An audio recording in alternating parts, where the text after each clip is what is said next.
Hey everyone, wanna be here. So today's video, I thought we would just go ahead and do some hair talk. It's been a minute since I've just literally sat down and talked to you guys about hair. So I do want to definitely start back doing that on my channel. So we're just gonna go ahead and jump right in. And today we're going to be talking about big chops and things that I have learned every single time I big chop, what I've learned from big chopping, what I've learned about my hair and things like that. You guys know I have big chopped 3 times, so I'm pretty experienced in like what to expect with the big chopping. Excuse me if I'm looking down at my phone because I just want to make sure that I'm getting everything that I want to tell you guys, and you guys know I'm not really good at dates, remembering dates, so I'm gonna go ahead and break it down to you.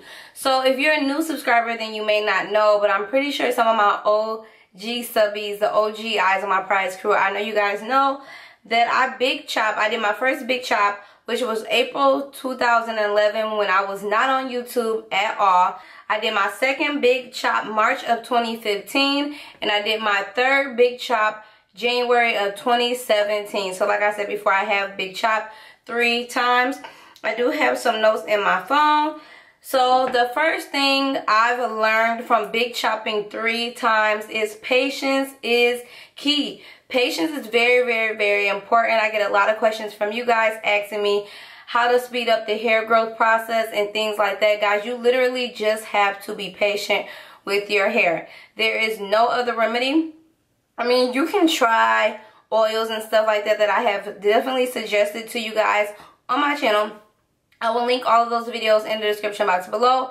But besides those things, which will help with hair growth and things like that, you definitely have to be patient with your hair. It is a process. It's not going to happen overnight. So just be patient. I've learned that being patient has really actually gotten me a long way, because when you stop focusing on the growth of your hair, like when I first big chopped, that's all I was focused on. When you stop focusing on the growth, your hair is going to grow. You're going to look up and your hair is going to be down your back, or whatever the case may be. Because me just big chopping in January compared to now, my hair is so much longer, and I really don't even realize when it happened, because I don't really pay attention to it. I just literally do my hair and keep it moving. But just be patient. Enjoy your afro at every stage. So if you do big chop, remember, enjoy that teeny weeny afro stage, because there are pros and cons to each stage of your natural hair journey. Just like now, my hair is starting to get to that point where I don't like washing it anymore. But when it was shorter, I loved washing it because it was short, quick, and easy to wash. So you definitely want to enjoy every stage. It's very important, because you will not be in certain stages of your natural hair journey for a long period of time. As time goes by quick and things happen quick, your hair changes, things just change, period.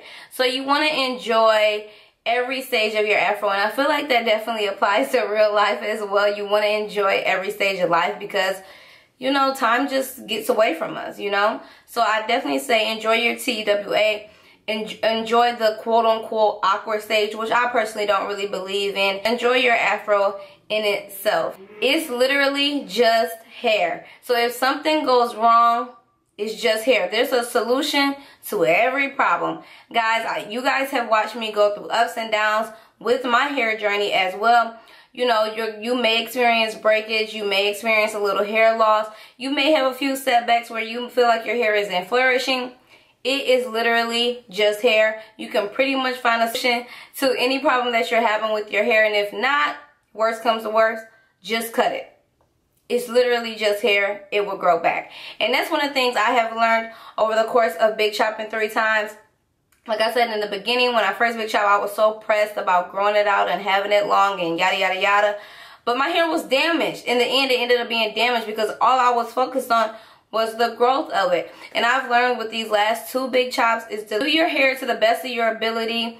Stuff may go wrong because it's hair. You just don't really know. You know what I'm saying? You just really don't know. And a lot of things go into keeping your hair healthy, not just necessarily slapping product on it. You have to be healthy from the inside out, because that is definitely what's going to aid in your hair. But like I said, it's just hair. It's literally just hair. I know some women look at their hair as their crown and they can never, but You just never know what can happen. You just never know. So just remember, it's just hair. If something goes wrong, there's a solution to it. And if worse comes to worse, just cut it and start over. Also, what I've learned with Big Chopper 3 times is to have fun. Have fun with your natural hair. Life is too short. You only live once. And literally, don't be so uptight. I find that a lot of naturals are very uptight. They only do certain things to their hair. And I was definitely that natural in the beginning. I wouldn't put heat on my hair. Now, you guys know I personally don't straighten out my natural hair because my hair is really fine. I don't feel like it would look good straightened. But I will blow it out. Actually, this is a blowout now. But I know a lot of naturals won't do this, and they do everything down to the T. Now, I'm not knocking you and I'm not shading you or anything like that if you're one of those naturals. But I'm just saying, live a little. You know, hair is meant to be fun to a certain extent. There's nothing wrong with experimenting. Just don't overdo it. You can experiment, but just don't get too crazy with it. I mean, I experiment with my hair all the time.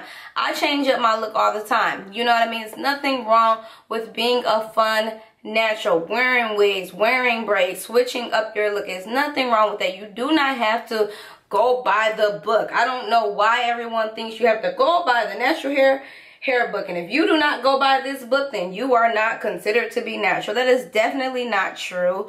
But just make sure in the process of having fun that you are still caring for your hair, because that is very important, especially if you want your hair to flourish. Also, what I've learned is less is more. You definitely do not have to overdo it. I know if you're like, when you're first stepping into the natural hair world and you cut off your relaxed hair and you're going natural, the first thing most naturals do, I did it, we all do it. We run to the store and we buy all of these products. We throw them all on our hair and we wonder why our hair isn't flourishing, why our hair is not shiny and things like that, and why our hair is way down. It's because less is more. You don't need a lot to make your hair flourish. I personally don't buy natural hair products like I used to. I literally stick to my holy grails, and if you find something that works, do not break it. If it works, don't break it. Stick with your routine. That is definitely what I've learned, because it has been many times where I got a routine down, it was going good, and then I decided to switch it and it just completely went bad. So if you have a routine that is working for you, do not fix something that isn't broken. Just keep it simple with your products as possible. There's nothing wrong with trying new products, but I am a firm believer in, if it is not broken, do not fix it. Seriously. So less is more. You don't have to go out here and spend $100 on hair products. Like I said, there's products that work really good from the Dollar Tree. You can find really good inexpensive products that will work great on your hair. Also, most of all, learn your hair. That is very important. If you're not taking out the time to see what your hair likes, what your hair dislikes, you know, to see if your hair likes a lot of moisture, if your hair doesn't need a lot of moisture. Those are things that you really have to learn, and those are things that I had to learn, is definitely learn my hair. And don't let other people try to tell you about your hair, especially if they are not qualified. Now, what I mean by that is, I'm not saying, because I give you guys hair tips and you guys know I'm not a cosmetologist, I never claim to be, and I tell you guys to try my techniques at your own risk. Now, I have been natural. How long have I been natural? Yeah, I have been natural 6 years. So I do have a bit of knowledge on things that can work and possibly cannot work on your natural hair. And I am here to influence and to inspire you all. But at the same time, just because I tell you something doesn't necessarily mean it's going to work on your hair. And that goes for any other YouTuber that is doing anything on YouTube. Everything that we share may not work for you, and that's okay, but that's where you have to step in and learn your own hair and learn what will work and what won't work for you, because we're all different at the end of the day. And that's one thing that I had to learn, because when I first big chopped the first time, I would get on YouTube and I would watch girls and I would try to do their techniques, and they weren't working for my hair. You know why? Because either A, they didn't have the same hair texture as me, B, we're just different, and C, it just wasn't going to work for me because it wasn't meant for me. That's why I also stress to you guys that it is very important to watch somebody that has your same hair texture, because usually when you, and I'm not saying that you cannot watch other people that do not have the same hair texture as you, but when you are watching people that have the same hair texture as you, it's kind of a little bit easier to gauge what will work and what won't work on your hair. But don't let someone tell you about your hair, if you get what I mean. Like, you can definitely take advice from people, but learn your hair for yourself, so that way you'll know you. you know your hair. You know what I mean? Like, you know your hair. You know what will work in your hair.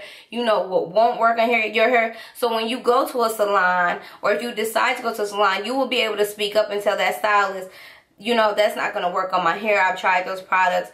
Those don't work. And I know some people don't know what will work and what won't work and what styles will work on their hair. And if you don't know, that's okay. Just do some research.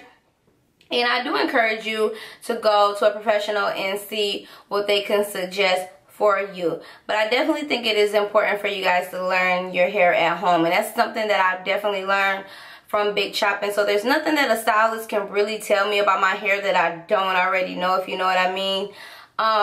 So yeah, those are just some of the things that I've personally learned about big chopping 3 times. But I definitely say just have fun, learn your hair, treat your hair how your hair responds to you. Listen to your hair, whatever your hair is telling you it needs. If it's dry, then you'll know it needs moisture. If it's already moisturized and you're putting too much moisture on it and it's breaking, that may be because it doesn't need the extra moisture.